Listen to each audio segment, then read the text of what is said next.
including Senator Mark Kelly of Arizona leaking classified information in a live television interview. Shocking behavior. We'll play it, and you can be the judge. And AOC made some comments about her future this weekend that have people raising a few eyebrows, turning a few heads. We'll bring that to you today as well.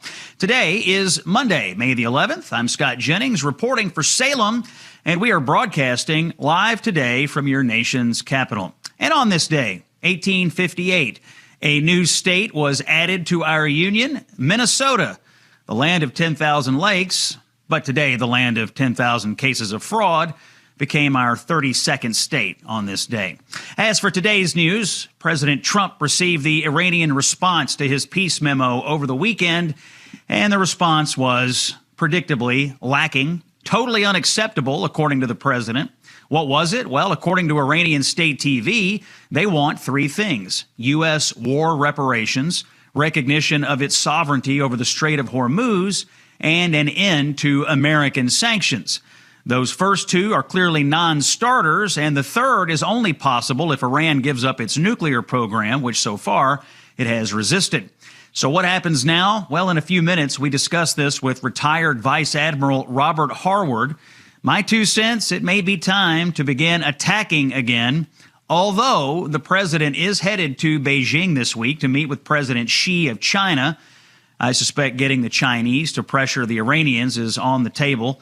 And just a few moments ago, the president said the ceasefire with Iran is on, quote, massive life support. More on all of this later in the show. Speaking of that trip to China, Trump's top economics advisor, Kevin Hassett, previewed some deal making that they expect this week. Cut number one. That we're going to have this trip with two leaders that are extremely close with one another, and we're going to be making deals. Exactly how those deals look, it will depend on how the meetings progress. But my expectation, given the strong relationship between the two presidents, is that there'll be lots of good news for American workers and firms. And there's some evidence that the deal making that's already been done by the president during this term is paying off. Look at January, February, and March data that's now available. U.S. exports were over $300 billion in each month, the highest numbers in American history, and each month beat the previous. Ahead of the president's trip, by the way, Treasury Secretary Scott Bessent heading to Japan and South Korea for quick meetings with Asian allies. He'll join the president in China after that. Now to politics. A case could be made that last week was the best week Republicans have had in several months, maybe since last summer. Let's look at the facts. First, on the economy. The United States has an incredibly resilient job market right now. Over 300,000 jobs created over the last 2 months. Markets at or near all-time highs. Private sector jobs, by the way, that's what we're talking about. The government sector continues to shrink. The private sector continues to grow, just as Trump promised. His economic policies are growing the private sector. Democrat policies only grew government. New numbers show that the United States is significantly outpacing the rest of the world when it comes to economic growth so far this year. U.S. GDP growing at roughly 2% in the first quarter compared to sluggish growth across Europe. Germany barely growing at all. France flat. Italy just modest gains. And by the way, let me take you back to April 28th, 2025, about a year ago. Here's what you were getting from American media and supposed economic experts. This is a snippet from CNN's Aaron Burnett on that day, cut number 2. Barclays tonight is echoing the warnings in a memo to investors, writing, "We expect a sharp slowdown and a likely U.S. recession in the coming quarters." All of it comes as tonight we're learning Jamie Dimon, the CEO of J.P. Morgan Chase, reportedly told investors just days ago, according to the Wall Street Journal, that a best-case scenario is a mild recession. It's a daily drumbeat of warnings now coming from people who know a lot about the economy. Well, all that turned out to be not true. On the other hand, Treasury Secretary Scott Bessent had said the opposite, that administration policies would lead to an increase in investment activity and more American growth. Here's Bessent last December, cut 13. Well, I think 2026 is going to be a great year for growth, inflation, and the American people the president works for every day. You can look at the two predictions and see who was right. So why is the United States growing? Why are jobs being created? Why are we running circles around Europe? Analysts point to strong American investment activity, just as the president and Secretary Bessent promised. On the streets of America, it seems the president and his law enforcement strategies are working as well. Violent crime fell sharply across the largest U.S. cities in the first quarter of this year. New data is just in. Homicides down nearly 18%, robberies down 20+%, rapes declining by 7%, aggravated assaults decreasing by nearly 5%. Seems a new attitude about law and order has taken hold in the United States of America. And when it comes to politics, well, Republicans are buzzing about the latest news on redistricting, and Democrats are melting down. Last week's ruling in Virginia, plus map redraws in several southern states in the wake of the Supreme Court Voting Rights Act decision, well, it's left the Republicans in a position to pick up 10 to 12 seats in the upcoming midterm beyond what they thought they were going to be able to do. Democrats, of course, are melting down, even talking about completely decapitating the entire Virginia Supreme Court in a fit of rage. You know, they sure went from temporary to burn down the entire Supreme Court in the blink of an eye over in Virginia, didn't they? One of the ideas being kicked around by Virginia Democrats is declaring anyone over the age of 54 to be ineligible to be on the Supreme Court. That would empty out the building, and Dems would then install new judges who would promise to vote their way. If this sounds like the most power-hungry, corrupt thing you can imagine, well, that's because it is.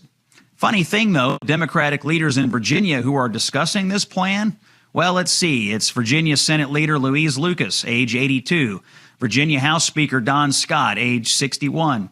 U.S. Senator Mark Warner, age 71. U.S. Senator Tim Kaine, age 68. Just goes to show you that Democrats will burn down any institution at all to get and hold political power in this country. Now, both parties still have to run the races this fall. No map guarantees you anything. But you can see the pieces are falling into place to give the Republicans a fighting chance to defy history. New fair maps, plus a massive Republican cash advantage, plus Democrats nominating lunatics who are running to protect illegal aliens and put boys in girls' locker rooms, all of that adds up to a noticeable vibe shift in Washington last week, which has Republicans leaning in and Democrats, well, freaking out. Look at this in cut number 8.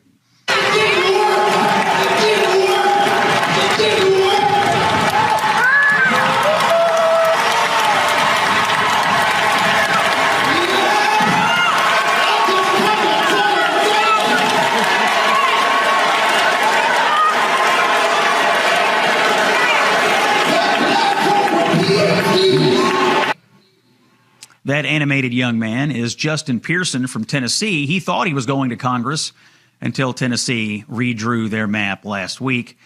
He doesn't appear to be taking it well.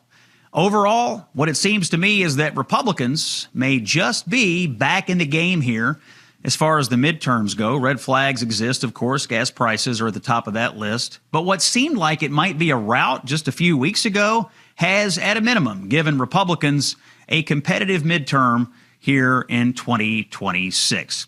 It's Scott Jennings here on Salem. Common sense for the American people. Let's get a word in from our friends at Relief Factor. You know, for 250 years, Americans have believed in one powerful idea, that we were meant to live free to work hard, free to move, free to enjoy life without being held back. But if everyday aches and pains are slowing you down, it might be time for you to declare your independence from pain. Now, we've been using Relief Factor in the Jennings household. We vouch for it, as do many, many other people in my personal ecosystem, as do hundreds of thousands of customers nationwide. Relief Factor is 100% drug-free. It is a research-based formula. It fights inflammation, which is one of the root causes of pain. This is not a quick fix or just a temporary mask for a couple of hours. Relief Factor works from the inside out.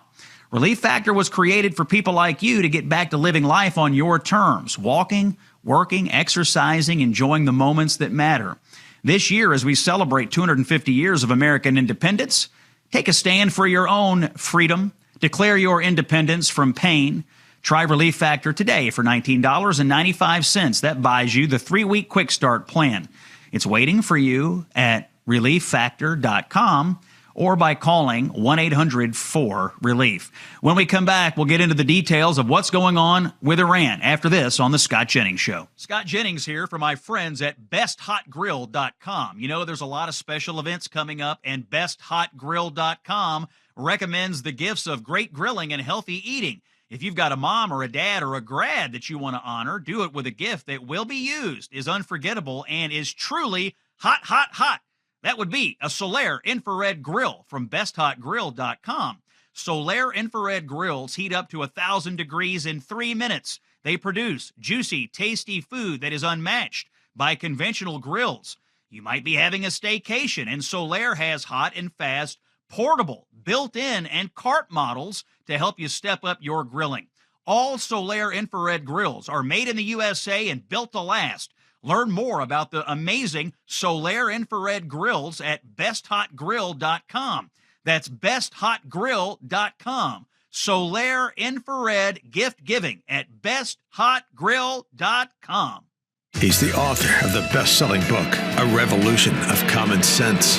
Here's Scott Jennings. A few minutes ago in the Oval Office, President Trump taking questions from the media. He had this to say about the Iran ceasefire, cut 15. Right now, after reading that piece of garbage they sent us, I didn't even finish reading it. I said, I'm not going to waste my time reading it. I would say it's one of the weakest right now. It's on life support. They understand these are all medical people. Dr. Oz, life support is not a good thing. Do you agree? Bad prognostic. I would say the ceasefire is on massive life support, where the doctor walks in and says, sir, your loved one has approximately a 1% chance of living. Doesn't sound too positive. Joining us now to discuss, retired Vice Admiral Robert Harward, a former Navy SEAL who led special operations in Iraq and Afghanistan. He was later deputy commander of U.S. Central Command, a key member of the Iran Policy Project at the Jewish Institute for National Security of America. Admiral Harward, thanks for joining us. You heard the president. He says the ceasefire's on life support. What do you think he ought to do next? I think he should shift to Epic Fury 2. Let's crank it up. He's made it very clear from day one. We want and we will reestablish freedom of navigation through the Straits of Hormuz. We've made it very clear he has credible, fully and permanently dismantled Iran's nuclear program. Those two are irrefutable. And when they're going to play these games as they've always done through their negotiations or just hemming and hawing, then you've got to step up the game. So I think target the regime's conviction that it can outlast and overpressure U.S. resolve. That's what the president's going to do. And if it's going to take strikes again, I think that's exactly right. He wants to fully enforce the blockade at this time, double down on the blockade, starve them out, but also degrade the regime's retaliatory capabilities as they've done against UAE, Saudis, and others. And then finally, undermine the regime's internal cohesiveness through their apparatuses. He can drive those three things and really bring an end to this. Admiral Harward, how do you think the president's trip to Beijing to meet with President Xi of China plays into his sort of just strategic decision-making here? Do you think he's likely to hold off on attacks before he goes to China, or maybe he wants them going on while he's in China? What would you advise the president on that? Well, first, the president's been on the mark every step of the way. No one thought he would hit Venezuela. He hit Venezuela. No one thought he would hit Iran. He hit Iran. So I think he's in the perfect position, either act before and really surprise the Iranians or wait till he meets with Xi.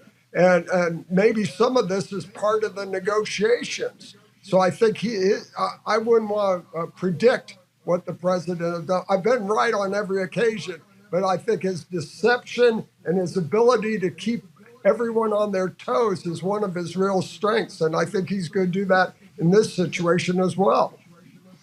I want to ask you about a situation that happened on Sunday morning. This is Arizona Senator Mark Kelly, former member of the military himself. He goes on CBS's Face the Nation, And to my ear, sounds like he revealed classified information in a television interview. Let's take a listen to this, and then I want your reaction. This is cut number 12.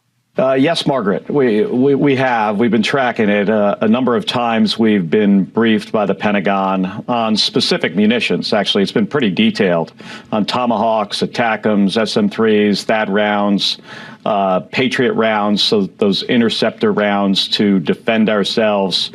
And the numbers are, I think it's fair to say it's shocking. How deep we have gone into these magazines because this president got our country into this without a strategic goal, without a plan, without a timeline. And because of that, we've expended a lot of munitions. I think these are classified briefings that Senator Kelly is sitting through, and now he's telling the world about our munition stores. How does that strike you? It's just counterproductive to our national securities. For anyone to talk with knowledge of where we are on stores sure doesn't help our strategy and helps our adversaries. So I find that counterproductive. I was surprised as a former naval officer he would do that. But I was also surprised about some of his comments about, lawful orders. Senior officers understand that, but at the lower ranks, boy, that seeds a lot of confusion and distress at that level. So both of those, I find them to be counterproductive to our national securities and politics, obviously, in that case, becoming more important than national security. So I find that uncomfortable.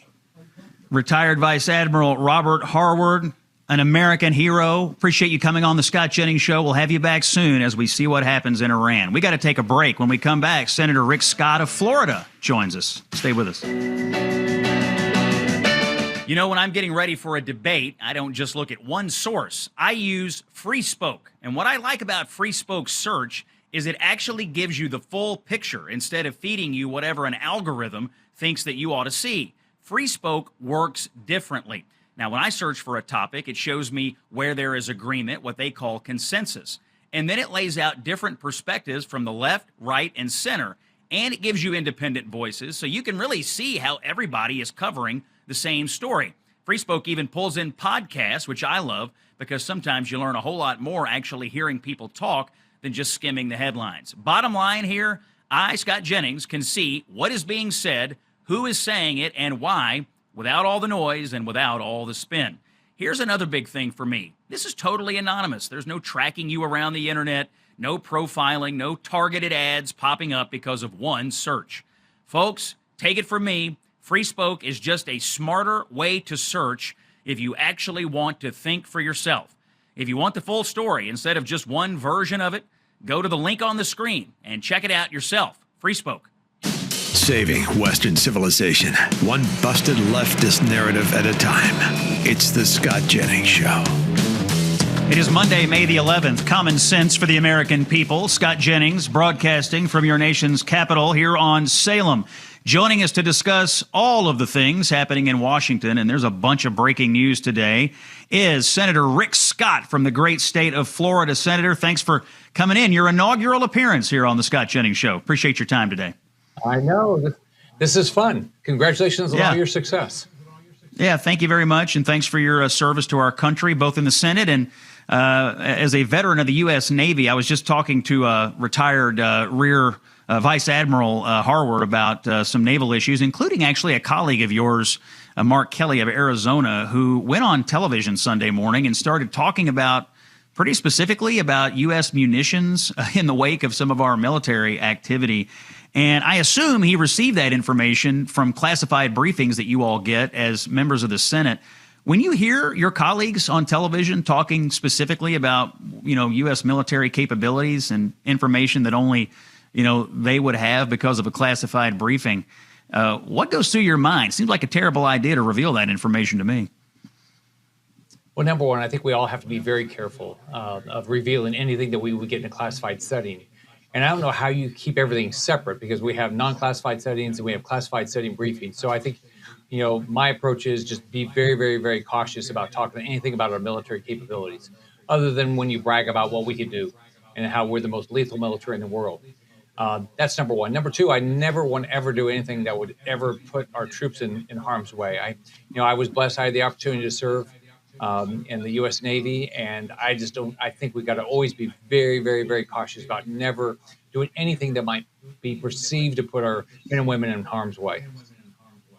Senator, this morning, President Trump made some comments in the Oval Office. He says that the ceasefire is on life support. Really sounded down on the whole thing after Iran responded this weekend to his peace memo proposal, and he found it to be unacceptable, he said. What's your assessment of the situation with Iran? Do you support the president resuming bombing here to try to get the Iranians back to the table in a serious way? Well, look, I appreciate the fact that President Trump, one, he took the decision to make sure he protected American lives by starting this conflict. Number two, that he's not going to walk away. I don't believe there's a deal to be done with them right now. I don't think they're ready to do a deal. So I think he's going to have to do it. Nobody wants to go to war. Nobody wants to use our military. But I don't think we're going to have a choice. We're going to have to continue to hurt the Iranian military guard, their leadership, until they come to their senses. Senator, one of the issues, of course, being discussed domestically in relation to the war with Iran is that gas prices have gone up a little bit nationwide. They're higher in some places than others, but certainly they are up for most Americans. There seems to be a little momentum behind the idea today of suspending the federal gas tax. I think it's about 18 cents. It would make a difference. The president seemed to endorse it in the Oval Office today. A few of your colleagues have said they'd like to get rid of it. Well, what say you about the federal gas tax suspension? Good or bad idea? Good idea. I cut taxes and fees 100 times as governor. I dramatically reduced the tax structure in my state when I was governor of Florida. I think we ought to do everything we can to reduce the cost to consumers. I grew up in a very poor family. We lived in public housing. I know the cost of living is hard. So I think we ought to do all that. Now, what we also ought to be doing is balancing the budget, because the poorest people in our country are paying through inflation caused by reckless government spending. We're spending $2 trillion more than we take in. So we ought to reduce the gas tax, and we ought to cut about $2 trillion out of the budget right now to balance the budget. Senator Rick Scott from Florida is our guest. Senator, because of your representation of Florida, you're dealing often with issues as it relates to Cuban and the Cubans who've come to the United States, Cuban Americans, and our relations with Cuba. Obviously, the Trump administration is dealing with Cuba right now in a big way. That's why this caught my attention. There's a member of the House named Pramila Jayapal, and she gave a speech the other day and revealed that she has been trying to help Cuba get oil going around what the United States is doing, going around U.S. sanctions. Let's play that. I want to get your reaction to it because you've been very outspoken here. Let's hear cut number 14. Only one Russian tanker of oil has made it to Cuba. In fact, it landed just a couple of days before I landed. And one tanker has enough oil basically for 10 to 14 days of Cuba's oil needs. So it's a very limited amount of time. Now, Russia has said they're going to send another tanker. I was in conversations with the ambassadors from Mexico and some other places, and I know other countries in Latin America are trying to figure out how to get oil there. All right, Senator Scott, you heard it there, and you've been outspoken in your criticism of this. Did she violate U.S. law, and what are we doing about this? This seems to be a terrible betrayal of the U.S. government. Well, first off, I think she completely violated her oath of office. She's supposed to represent this country, not some other country. And by the way, this is who she supports. She supports a regime that does this. This is not a Holocaust survivor. This is a political prisoner that just got out of prison. Alexandria Diaz-Rodriguez. He got out of prison. He was starved. He was tortured. He was denied medical treatment when he has cancer. And he's not an old guy. He's a young guy. You should see the before picture.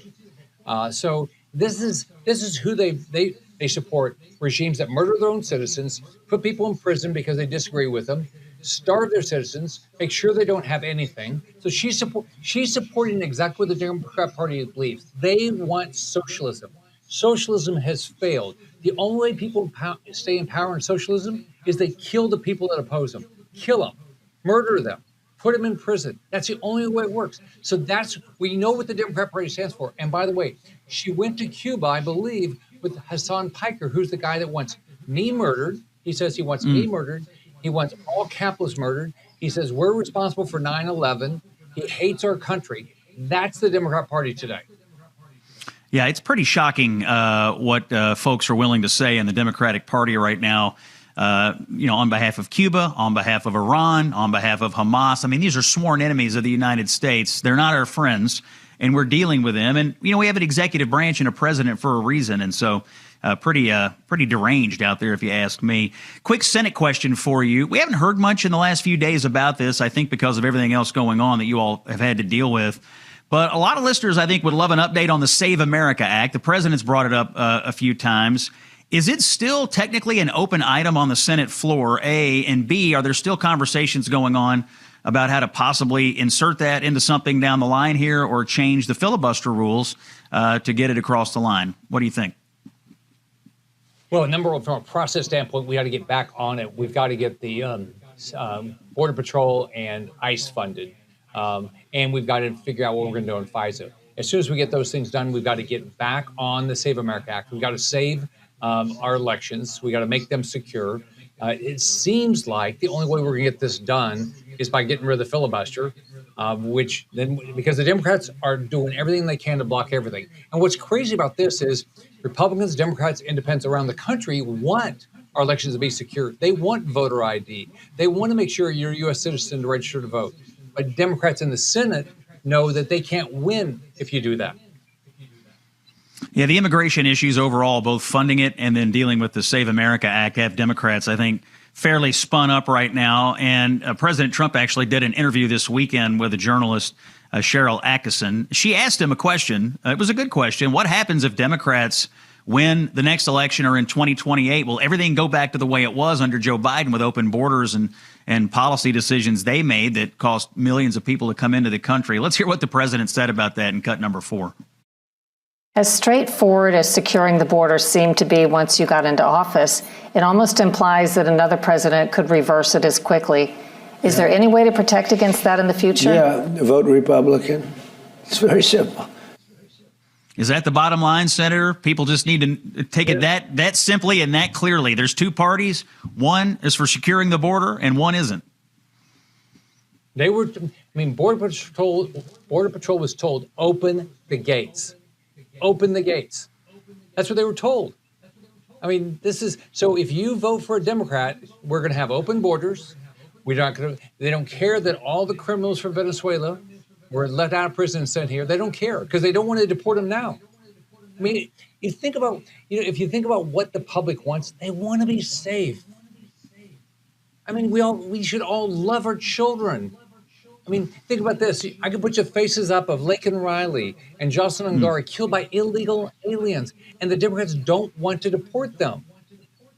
Right just outside D.C., we had a lady murdered at a bus station. We got Stephanie Minter. New governor. We have the new governor of Virginia that won't work with ICE.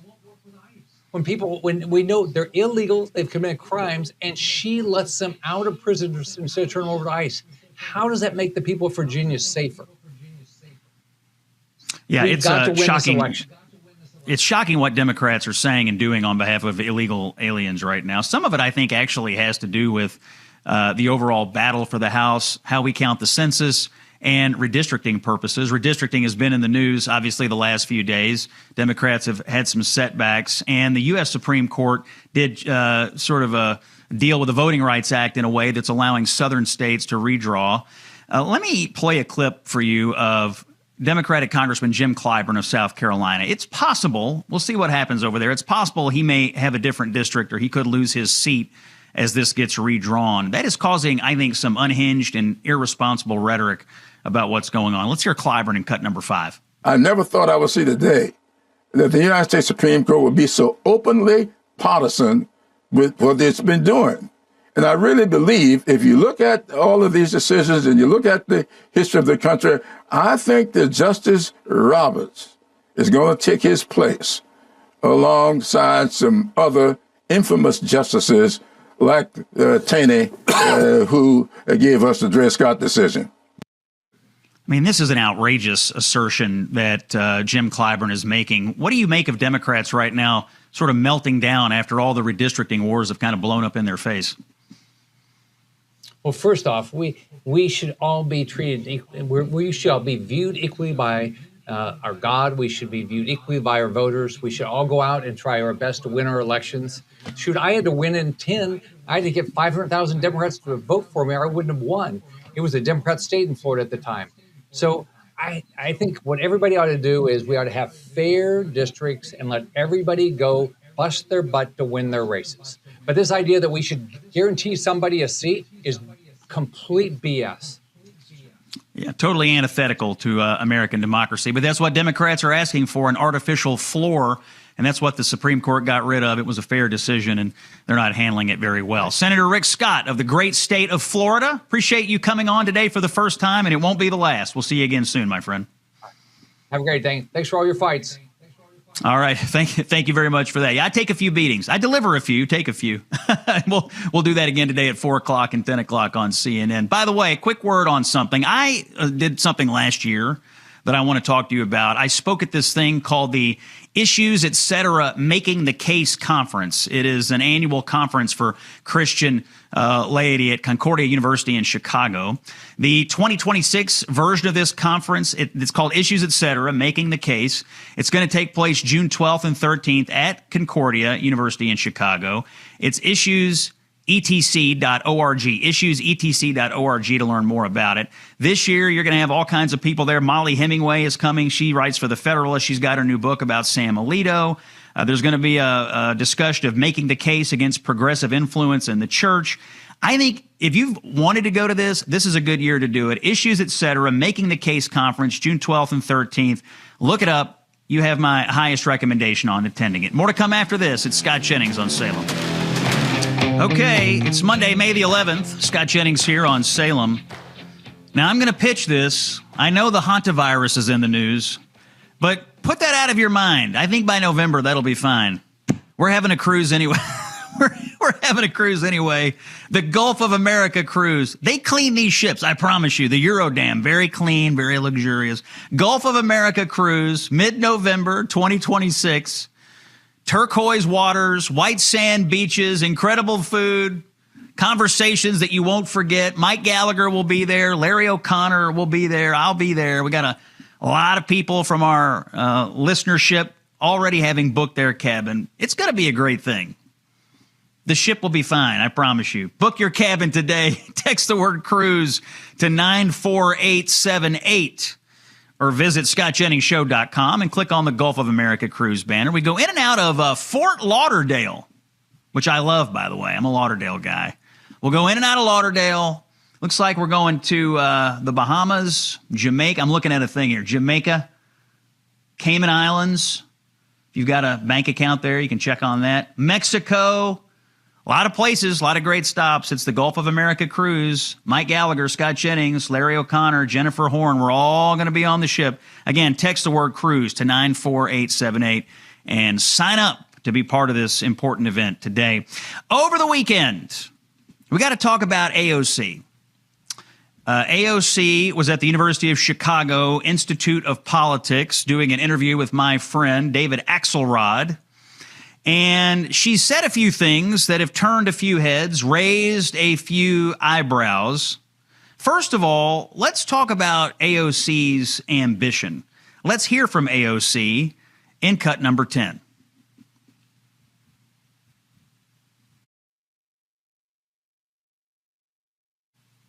The American Revolution was against the billionaires of their time. And we are declaring independence from such an extreme marriage of wealth and power and the state. That was actually cut number 11, but it speaks to what I want to talk about. Let's hear the rest of it in cut number 10.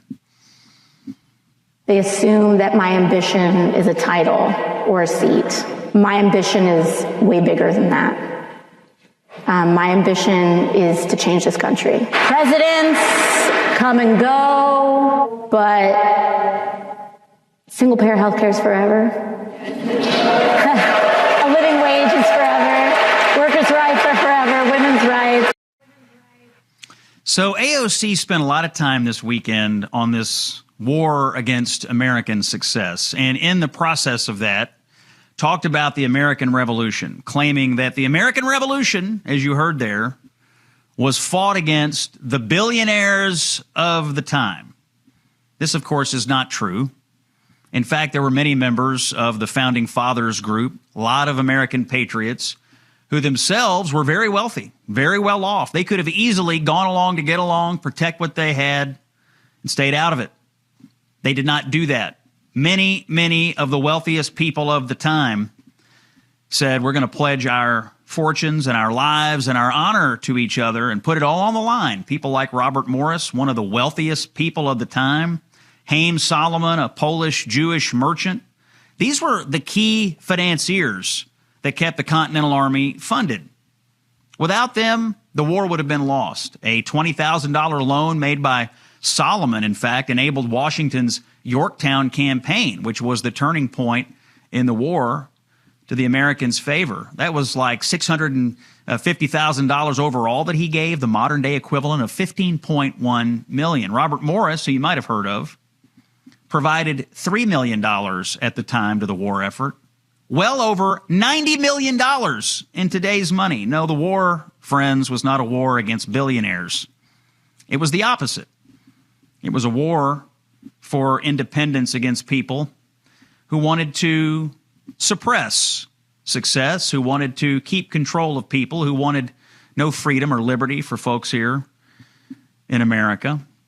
But you never let, when you're one of these socialist radicals and you literally know nothing, and for you, all of American history started 5 minutes ago, you never let the facts get in the way of a good story. Regarding AOC's ambitions, I think she's doing these things because she wants to run for president. She currently sits, I'm looking at the polling, she currently sits 4th in the polling behind Harris, Newsom, and Buttigieg. But she is the most authentic representation of what and where the energy is in the Democratic Party, behind these radical socialists who would distort American history for their own perverted ends today. We're going to take a break. We have more coming up after this. It's Common Sense for the American People. I'm Scott Jennings. You're listening to Salem. Stay with us. If the leftists haven't had enough yet, there's more. This is the Scott Jennings Show. It's Monday, May the 11th. Quick check of the headlines here. A new milestone from the Trump administration on healthcare affordability.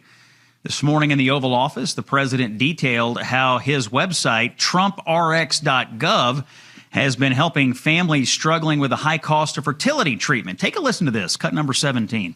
Website just a few months ago, over 19,000 Americans have used those fertility medicines and discounts and saved more than $15 million just in a short period of time, a matter of weeks. The Council of Economic Advisors projects that the number will rise to $4.6 billion over a fairly small number of years. Nobody's ever seen anything like this. Being pro-life means being pro-life and being pro-family. The president is living up to those promises with this Trump RX platform, really helping families who need help with these fertility treatments. Also in the Oval Office today, the president said he supports suspending the federal gas tax, responding to a surge in fuel prices driven in part by the war in Iran. The price of gas has steadily increased since the war started in late February. The average nationwide cost of a gallon right now is about $4.52.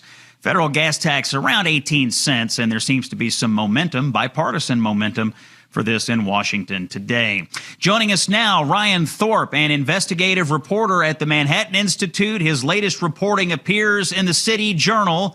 And once again, we go back to California. The headline today is, why did California award this alleged Hamas front group $40 million? Ryan, welcome back into the Scott Jennings Show here.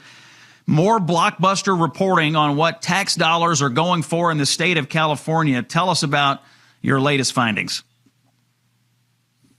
Well, over the past 5 years, Gavin Newsom's government here in California has rubber-stamped about $41 million to the California chapter of the Council on American Islamic Relations. As you mentioned, this is an organization that there is sufficient credible evidence say that it was founded as a Hamas front operating on U.S. soil and that it continues to operate to that extent today. It's worth pointing out that Texas and Florida are two states that have recently moved to ban CARE as a terrorist organization, to officially designate them as such. But here in California, Gavin Newsom is embracing this organization. So let's talk about this group. The Council on American Islamic Relations sounds benign. CAIR is how people pronounce it, C-A-I-R. But as you pointed out, lots of evidence here that they are connected to Hamas, connected to the Muslim Brotherhood, and obviously Florida and Texas have declared it a terrorist organization. So how is it that some states are able to see what they really are, and yet in the state of California, they can't see it? And not only that, but they're funneling money to it. And then I guess the follow-up question is, what is this money used for when CARE gets its hands on it?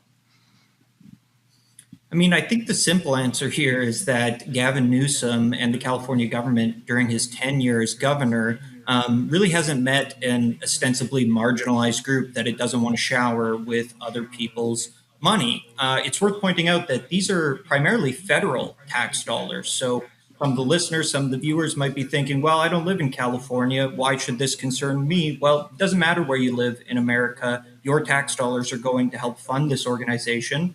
Most of these grants were given to CARE to help resettle or to help settle Afghan refugees in California. There have been serious questions and concerns raised about how effective CARE has been at actually doing this. The numbers don't seem to check out. It appears that they underdelivered on these promises. But another interesting thing about this story is that we trace the flow of funds, and significant millions of dollars were subgranted by CARE to other organizations, including the Muslim American Society, which is a Muslim Brotherhood legacy group, to the Islamic Society of Orange County, who once invited the blind sheikh to speak to its congregants months before he was charged with the 1993 World Trade Center bombing. So these tax dollars are then being funneled out into other organizations that have, credible Islamist ties. Okay, so let's back up for a second. This isn't just California state tax dollars. You're talking about federal tax dollars flowing through California state government into the hands of CARE, C-A-I-R, and then that flows into the hands of other groups. This is pretty wild. And as you pointed out, this isn't just confined to the state of California. Everybody within the sound of our voice here, if you've paid any federal taxes, you had a hand in this. I guess my question is, are any federal officials now looking into what the state of California did with this federal tax money? Is there anything the executive branch or the Congress can do about it at this point?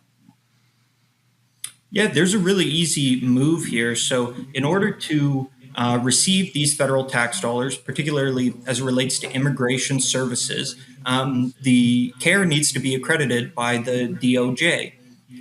As reported in our piece, there is an ongoing investigation into CARE's accreditation. It appears to have lapsed. Whether or not it will be terminated permanently is the question here. But just to put my cards on the table, this is a slam dunk for the federal government, in my opinion. They need to revoke CARE's accreditation and simply turn off the taps.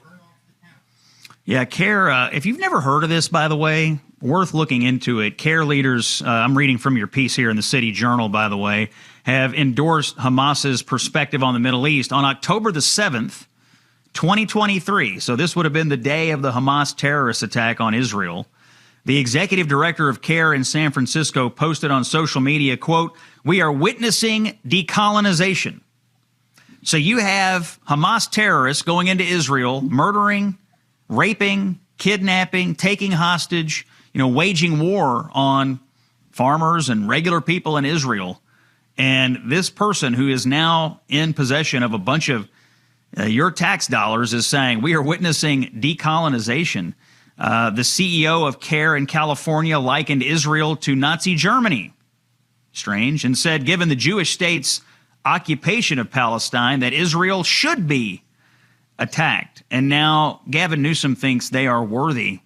worthy of getting our tax dollars. Have you interviewed, by the way, anybody in the congressional delegation in California or anybody in the Trump administration about this yet? I'm really curious how the executive branch is going to react to this. It'd be one thing if it were just state California tax dollars, doesn't make it any better. But when you throw the federal piece in here, it's that makes it a much bigger deal, a federal case, as they say. I didn't interview anybody for this piece. I've had some conversations on background, and I do know that there are individuals within the federal government who are actively looking into this issue. Ryan, you're working on this with Chris Rufo. You all, for the Manhattan Institute and often published in the City Journal, are doing incredible work tracking down the corruption and the waste and some of this outrageous spending that's going on in California. What's next for you? I mean, you've uncovered a bunch of stuff. We've had you on. We've had Chris on. I assume you've got other things in the hopper. Any previews you can give us? I just over the weekend wrapped up a 3-day reporting stint down in the Tenderloin in San Francisco, looking at the drug dealing activity there, a new drug that's being pushed known as ISO, that is basically a super fentanyl. And the drug market, the illicit drug market, has been cornered by illegal immigrants. So currently working on that is one of a few different stories we have that'll be coming out in the near future. All this reporting, of course, going on against the backdrop of the governor's race going on in California and also a mayor's race in Los Angeles. Ryan, we're going to continue to follow your reporting, and if you've got time for us, we'll have you back. People need to know what's going on in California because these are the exact kind of policies the Democrats want to export nationwide. The headline in the City Journal is, why did California award this alleged Hamas front group $40 million? Other states are trying to shutter care branches, and Gavin Newsom is writing them checks. The author is Ryan Thorpe, and he's been our guest today. Ryan, thanks for joining us. Thanks so much. All right, let's talk about Medicare. And, I want to tell you about Chapter again. Chapter is the company that helps cut through the Medicare clutter. If you or someone that you love is on Medicare, someone you know, someone you're helping with Medicare, you need to learn about Chapter. Let me start here. The way you get in touch with Chapter is very easy. You pick up your phone, you dial pound 250, and you say Medicare plan. That's step one. It's a free call. There is no pressure. You talk to a live human being. Step 2, you get into this consultation process with Chapter. They will tell you if you're on the correct Medicare plan, the one that's right for you, or if you're not, they'll get you switched over to the one that is and that saves you a ton of money. My parents did it. I was on the phone, took about 20 minutes. My mom is saving $600 a year because of their consultation. My dad actually got a new primary care physician. Call up Chapter. If you're dealing with Medicare, Chapter is worth the call. Dial pound 250, say Medicare plan. Free call, no pressure, live person. They do it right. They advocate for you, not the big insurance companies. We'll take a break. When we come back, labor is taking a beating over in Great Britain. We'll go across the pond after this. You've heard the narratives. Now get the truth. It's the Scott Jennings Show. Monday, May the 11th. Talk a little politics overseas. In the UK, they're having local elections. And the headline is that Keir Starmer's Labour Party took one of the worst beatings in the history of political parties. Here to discuss and analyze, Nile Gardiner, the director of the Margaret Thatcher Center for Freedom at the Heritage Foundation and a former aide himself to Lady Thatcher. Nile, thanks for joining us. According to what I'm looking at here, Starmer's Labour Party faced historic losses in these local elections. Tell us how it works. What kind of elections are these? What happened to Labour? What happened to the Tories? And did anyone do well? I'll let you take the analysis. Well, thanks very much, Scott, for having me on the show today. And as you point out, these were really historic elections. So these were local elections across England, across the United Kingdom last Thursday. Extremely important elections in terms of establishing the overall political trajectory in the United Kingdom. Not a general election, but elections to decide the makeup of regional councils across the UK. And the Reform Party, led by Nigel Farage, really won big. In fact, they pulled in around 1 in every 3 council seats across the United Kingdom. The ruling Socialists, led by Keir Starmer, absolutely humiliated in this election. Absolutely disastrous night for for Keir Starmer, who, in my view, really has been the weakest, worst prime minister in British history. And so a spectacular result for the right. The key issue, of course, was mass migration into the UK. And the British people have just had enough of open borders policies, huge levels of illegal migration coming into Britain, but also large-scale levels of overall migration to the UK over the last few years, which is transforming the United Kingdom. And so the British people said enough is enough, and they voted heavily for reform. And if these results are projected into a UK general election, which has to be held in the next 2 to 3 years, then Nigel Farage would definitely become the next Prime Minister of the United Kingdom. So extremely significant result. Yeah, we've certainly watched here in the United States as our once strong partner in the defense of Western civilization has seen its domestic politics absolutely warped by this mass migration crisis. And as you say, it sounds like the people of Great Britain have had enough.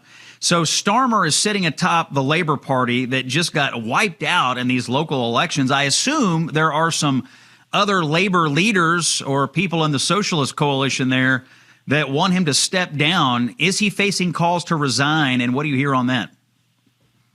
Yeah, so Keir Starmer is under intense pressure to resign. He has an approval rating of around 15%. He's the most unpopular Prime Minister we've ever seen in the UK. And right now, he's still clinging on by his fingertips. But I think the reality is that he will likely be forced out of power in the next few weeks or months within his own Labour Party. And then you'll have another socialist taking over as Prime Minister. It'll probably be a figure like Angela Rayner, for example, Ed Miliband, potentially. But the reality is the socialists are doomed for the next general election. And I think you're going to see a massive swing to the right in the UK, led by Reform, but also the Conservatives have about 20% of the vote. So if you combine Reform with the Conservatives, that's over 50% of the vote in the UK.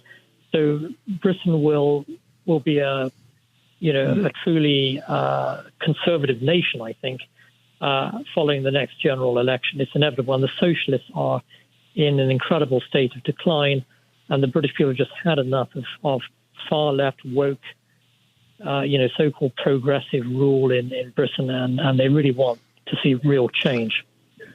Perhaps alarmingly, and I'll give you the last word here, the radical pro-Islam Green Party under Zach Polanski gained over 440 seats in the elections. Is that something to be worried about? Yeah, it is. I mean, the Green Party are real far-left, crazy extremists. They're closely aligned with a lot of the Islamic, movements in the UK, and the Green Party, I would say, is an incredibly dangerous political movement in Britain. But fortunately, I mean, their vote is still, hovering around maybe it's just 10% or so of the vote. But they're even to the left of the Labour Party, which is saying a great deal. So, but definitely, there's a threat out there from the loony left, as we say in Britain. Yeah, we got it here, too, in the United States. Nile Gardiner, we just call them Democrats here, though, Nile. Nile Gardiner is the director of the Thatcher Center for Freedom at the Heritage Foundation. He's a former aide to the former Prime Minister, Margaret Thatcher. And by the way, you're now the official UK political correspondent of the Scott Jennings Show. I hope it doesn't, there's no pay, but a lot of prestige. We'll take a break. When we come back, we got to talk to Congressman Darrell Issa of California right after this. News, comment, and the stories and facts the mainstream media refuses to discuss. It's the Scott Jennings Show. All right, it's Monday, May the 11th. Checking in on a little bit of breaking news here. The man who rushed into the White House Correspondents' Dinner Hotel, ran past the security checkpoint, and apparently wanted to assassinate President Trump, members of the cabinet, members of the media, and others assembled, was in court today. His name is Cole Thomas Allen, and this morning he pleaded not guilty to charges. I think it's 4 total. One of them is trying to assassinate President Trump. They had him in court. He was shackled at his waist and wrists That's what the artist renderings look like here. Remember, he came in. It was April the 25th at the White House Correspondents' Dinner, and he had at least 2 guns and a bunch of knives on him. And you've seen the footage, no doubt. He ran through. He did shoot a Secret Service agent in the bulletproof vest. The shooter was not injured in this case. And the Secret Service agent, of course, doesn't feel good to get shot in the bulletproof vest, I'm sure, but he's going to be all right. Nobody in the ballroom was injured.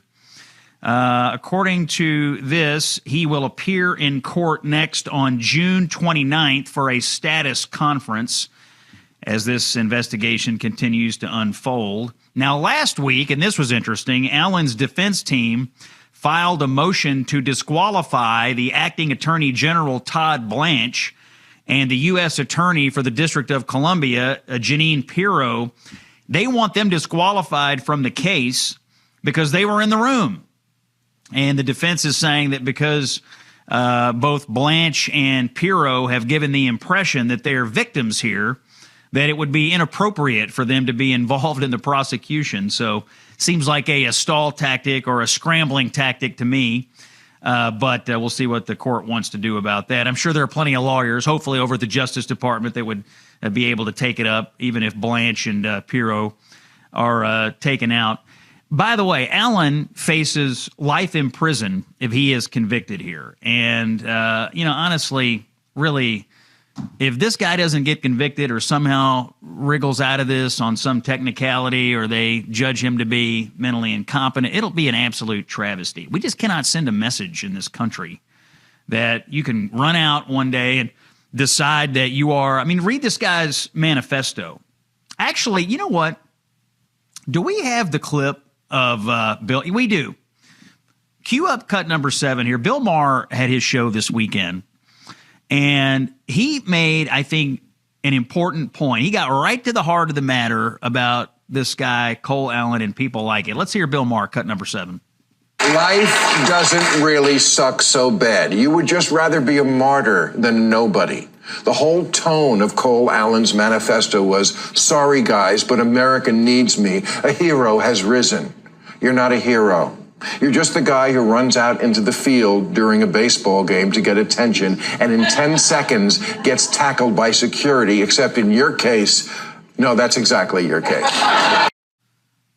Bill Maher had it exactly right on his show this weekend. Joining us now to discuss all the news of the day from California, Congressman Darrell Issa is here. Congressman, thanks for popping in with us. I'm going to start here with Iran.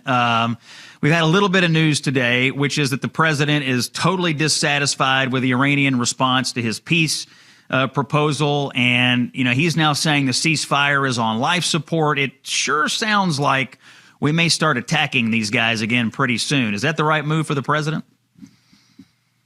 Well, the president's used all the right moves so far. First, taking out their leadership and their capability to do anything particularly offensive. Then giving them an opportunity to come to peace when they didn't, then blockading their oil and strangling their finances, and then offering them the olive branch again. But as you said, they're as stubborn as ever, still asking for things beyond what they've already had, because this regime really doesn't want to ever show people that it's going to do anything but hate us. Ultimately, the president is bringing the rest of the world along as much as he is giving these crazies the chance to make peace. Yeah, we'll see what the president does this week. He's got to go to China and talk to President Xi. I suspect he's going to ask President Xi to pressure the Iranians here to get back to the negotiating table in a serious way. But it sounds like there'll be some news on this one way or the other in the next few days. Congressman, you have... Yes, sir. Go ahead. Add one thing to that. Don't simplify ever the way President Trump does a deal. The art of the deal isn't just doing the expected. I fully expect that something more like saying to Xi, how's that lack of oil working out for you? Are you feeling the pain yet? It may not be as simple as asking him for something, but rather saying, isn't it in your best interest that you do something? And that's much more the Trump I know. Congressman, you have introduced an interesting resolution here in Congress. I want to ask you about this, and it would reverse the two impeachments of President Trump. This is, I guess, well, first of all, what happens now? This is a resolution. Does it go right to the floor? Do you have to get it out of committee? And why have you put this forward at this time? Well, I would hope that we have an opportunity both to discuss it in the committee and go to the floor with it. It doesn't matter to me, though. That's a leadership decision. Why doing it is pretty straightforward. An impeachment is not a conviction. Impeachment is effectively an indictment. The president was indicted twice by a kangaroo court when the Democrats were in charge here. Both times, we now know there was misconduct on the part of the then Democratic majority, including withholding information and so on. Now that we have that additional information, what we're trying to do is essentially expunge the indictment because, yes, he was found not to be guilty, but that's not enough to get your reputation back. To get your reputation back in this case, I believe, is to make it clear that you should never have been indicted, that what the president was doing in both cases was his duty. He was doing it honestly, and the false charges need to be expunged. And that's really what this resolution does, is it shows the facts behind the necessity to expunge the very idea that he ever was indicted. Congressman, I think this is an interesting conversation right now because it's pretty clear that Democrats, if they regain any power this November, if they take over the U.S. House, are going to impeach Donald Trump again. Is that your expectation if they win the House? I believe that Al Green will do it on day one as he's done it before. Absolutely, I expect them to do it.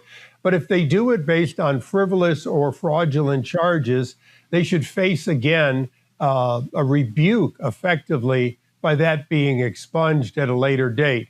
I won't prejudge what will happen in the next Congress, but I certainly lived through this and saw the president falsely accused not once but twice.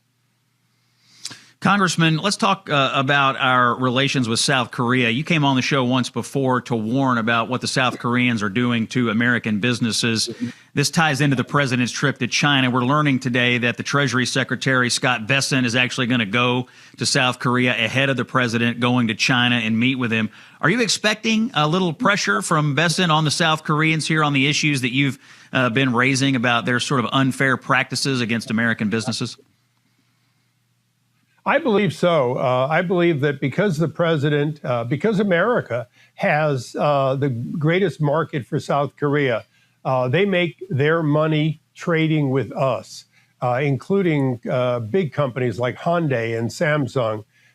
Without our business, they have a problem. So when they block American companies like Coupon and who is basically the Amazon of South Korea, and Meta and other internet-type companies using techniques that they learn primarily from the Europeans, I think we need to push back. We need to push back because they need us more than we need them. And they certainly owe their very freedom to the blood that we have spent since the 1950s defending South Korea.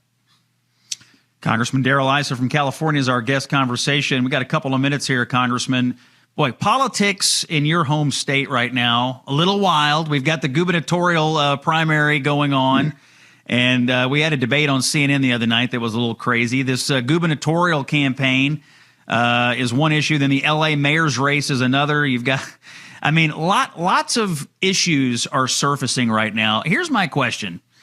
Is there any, you've been around California politics a long time. Do you get the feeling that Democrats and independents in California who've had effectively one-party rule for so long have finally had enough? I get the feeling at least some of the independents are saying enough is enough with what's going on in Sacramento and L.A. and other places. But you're out there. You got your ear to the ground. What do you think?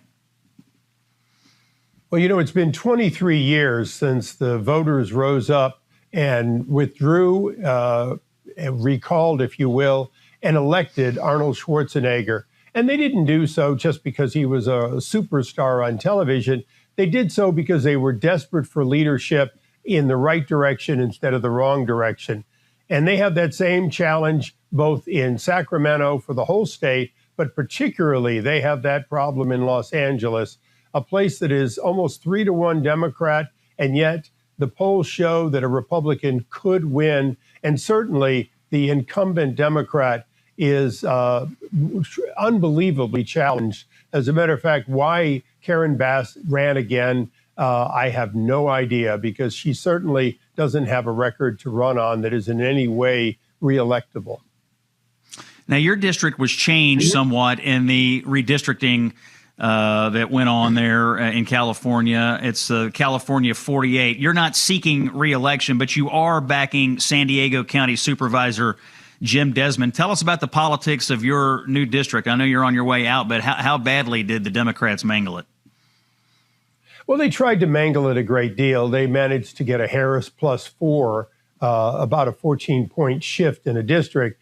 What they didn't count on, though, is that my district has always been willing to think independent. Almost a third of the voters can go back and forth and do. And when we look at both my history, but particularly looking now at Jim Desmond's, he has won overwhelmingly these decline to state and even some Democrats.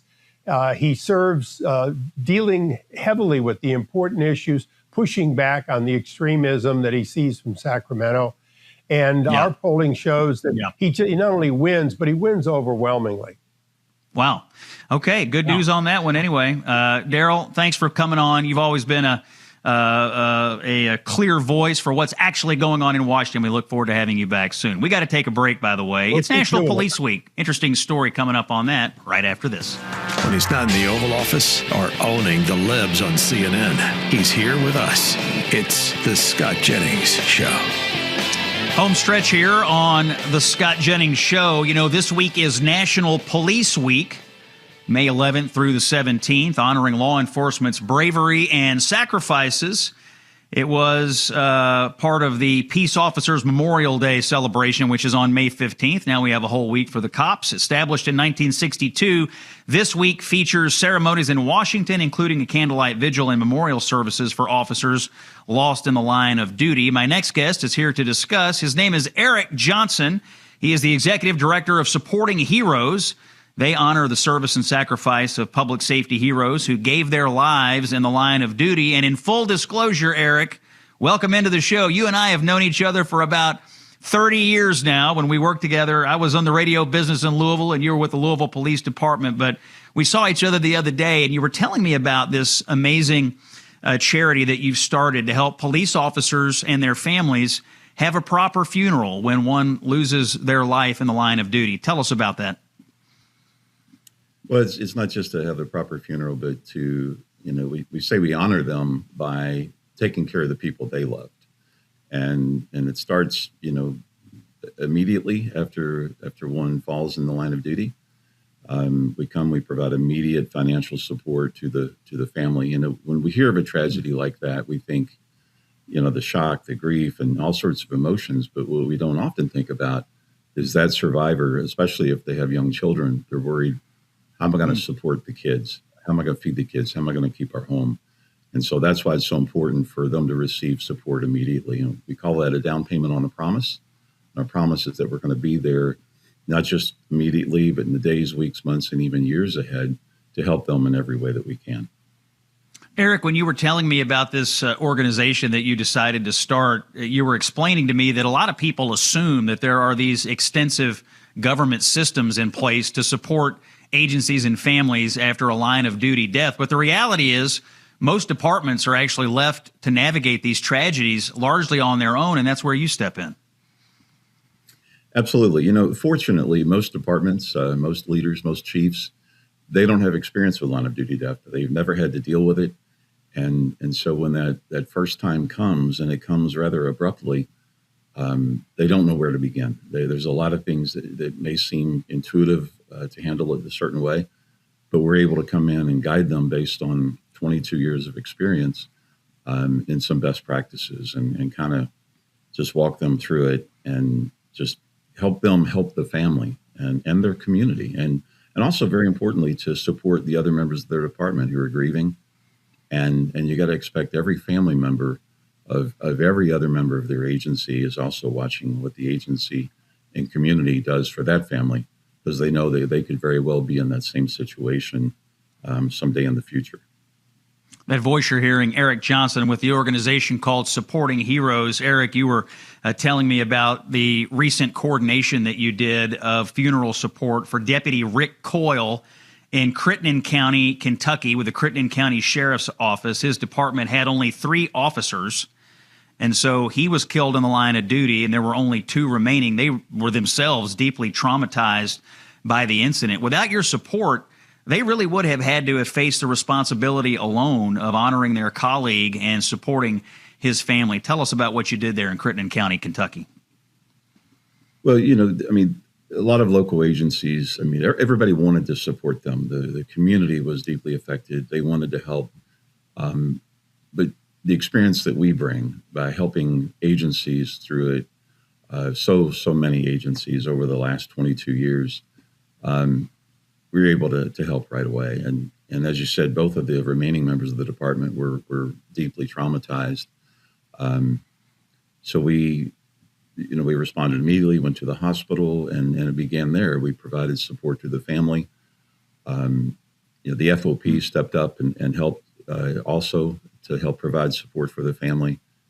And then, he lived 28 days after he was shot before he passed. And then, so that, meals for the family,